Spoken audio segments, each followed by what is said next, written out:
What is up, everybody? It is your boy James Eakes, and this last weekend was the Players Cup Finals. So I'm going to be breaking down everything from the teams to the winner and even to the unfortunate controversy that was surrounding the event. We will get into more details later in the video, but I just want to say right now that anybody with a voice, I believe, should be voicing against hate and try to make an impact in what way they can. So we'll get more into that in the rest of the video, but guys, let's get into it.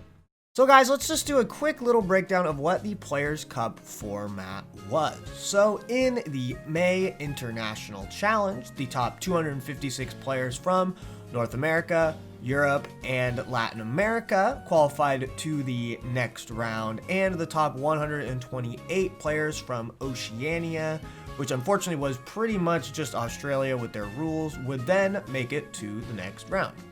Keep in mind that the May IC was a best of one qualifier format, but then next up, guys, was the Players Cup Regional Online Qualifier is what they called it.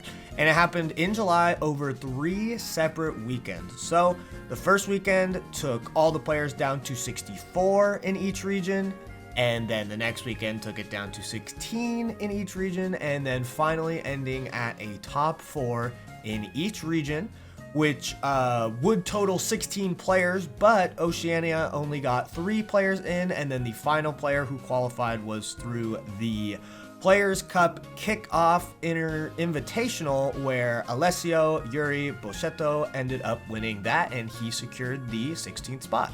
The Players Cup was pretty much our version of the Pandemic World Championships. But guys, we do need to keep in mind that practically all of Asia was not allowed to participate in this tournament, and the first qualifier was a best of one format. So of course this is a little different and not quite the caliber of a official World Championships. Let's take a look at what these 16 amazing players thought could take home the championships. Unsurprisingly, Incineroar was on 12 of the 16 teams. That's 75% of teams. Incineroar really shines at the highest level of Pokemon because of how it can slow down the game with Fake Out Intimidate, and how it can position your team into a winning position with things such as Parting Shot and U-Turn, all that kind of stuff. And then I would say the 2 other Pokemon that fit into that role of being extremely reliable and consistent Pokemon are right there below Incineroar, Dragapult and Togekiss at 69 and 62% respectively. Dragapult is just so insanely versatile as a Pokemon. It's strong against practically every single team comp in the game if played correctly, and its defensive typing does extremely well against Sun, which was an extremely common core in the Season 5 meta. And then, of course, Togekiss. I mean, Togekiss right there at 62%. You've got Follow Me, Yawn, Air Slash Flinches, Scope, Lens, Sweeps, you name it, Togekiss can do it. Togekiss is just, once again, an insanely solid and versatile Pokemon that works on pretty much any team known to man. And guys, keep in mind, this was an open team sheet format. So the more reliable, the more versatile your Pokemon is, the better it is. You know, if it doesn't rely on surprises, it's just a solid Pokemon, it's going to do even better in this meta. Another standout thing, guys, was Primarina looked like an insanely good call for this tournament at 38% usage. I would literally argue that Primarina is strong against Incineroar, Dragapult, and Togekiss, all 3 of those Pokemon we just named. So Primarina did amazingly at this tournament. And then finally, I'd like to touch on 31% usage of Ferrothorn and Rillaboom, and then no team had both Ferrothorn and Rillaboom. So you could think that 62% of the teams in this tournament had one of these 2 grassy boys, you know what I'm saying? I think all of these Ferrothorns were an Iron Defense Body Press set, except for one Eakes Gentleman Approved Curse 3 attacks Ferrothorn. Honestly, that's a pretty hype set. And I mean, these players were doing all they could to win. Iron Defense Ferrothorn is not the coolest set around, but it sure does get those W's, you know what I'm saying? Looks like the gentleman's agreement for no Venusaur went through right before the Players' Cup Finals, but all jokes aside, there was not a single Venusaur on any of the 16 teams in the Players' Cup Finals. At first, that seems insane because Venusaur has been so dominant in Season 5, which is where this, of course, tournament took place. But guys, we need to realize this is an open team sheet tournament, and we are taking our experiences from the best of one battle spot ladder or even best of one showdown with no open team sheet. I think Venusaur, guys, heavily relies on its high variance and its surprise factor, and with the open team sheet format, we know Venusaur's item, we know if it has Protect or not, and we know if it has Sleep Powder or not. And I think that just makes it so much easier to deal with Venusaur when you know exactly what's coming. Pokemon like Dragapult, Togekiss, it doesn't matter if you know what's coming, they're still gonna kick your butt. But Venusaur really does rely on that kind of, you know, high variance, just like I was just talking about. And then in tandem, there were only 2 Tyranitar in the entire format. Tyranitar is amazing against Sun, but it looks like a lot of these players just thought no one's going to bring Sun, so I don't really need a Tyranitar. And then perhaps, you know, Tyranitar being so slow and being able to know if their weakness policy and play around it kind of deterred players from using it as well. So that could be why Tyranitar usage was so low. And then another huge surprise, there were only 2 Cinderace in the entire tournament. Cinderace was destroying Season 5 as well, but once again, open team sheet format. I think knowing what Cinderace's 4 attacks are, knowing if it has Protect or not, that surprise factor is just a lot easier to deal with, and it's just such a glass cannon Pokemon. I think all these teams were really bulky, slow, methodical teams, and those are the teams that really do shine at the highest level of play. So I think it all makes sense. I think any anomaly you guys see in the usage stats here can really be traced back to the open team sheet format. We've never really had any kind of open format in Pokemon, and I don't think that's going to be the standard going further into the future either. I think this was just an anti-cheat method since everybody was at home and we weren't able to lock battle boxes like they do at live events. So I don't see this being a common trend. So who was able to take it all home in VGC 2020's most prestigious tournament? It was Santino from North America. So let's go US VGC.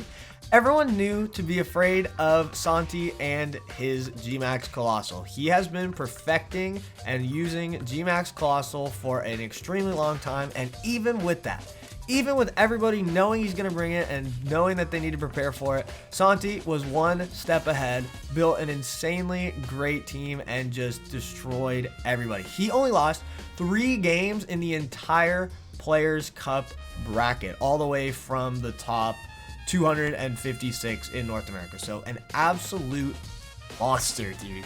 He did post a rental code and a pay spin of his team, so I won't go into the team too much, but let's do a little bit of a breakdown. Santi's team was 100% Colossal centric. He had Surf, Support, Dragapult. He had Support Togekiss with Air Slash, Yawn, Follow Me, and Protect. He had Incineroar.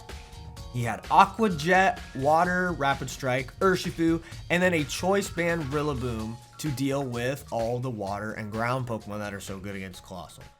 And Colossal teams have been kind of known to have to win certain 50-50s on turn 1 and win that guessing game. But I think Santi just built his team so amazingly that he minimized the amount of 50-50s he had to face and just beat people through his team being so good. Of course, he did have to face some of those 50-50s, but I think things like breaking Swipe on Dragapult were insanely good. They really dealt with those physical threats that could deal with Colossal, such as Excadrill's Max Quake and Gyarados' Max Geyser, stuff like that. And then, of course, the Follow Me, Air Slash, Yawn, Togekiss, full support. It was very fast. It had Air Slash and Serene Grace for the 60% flinch.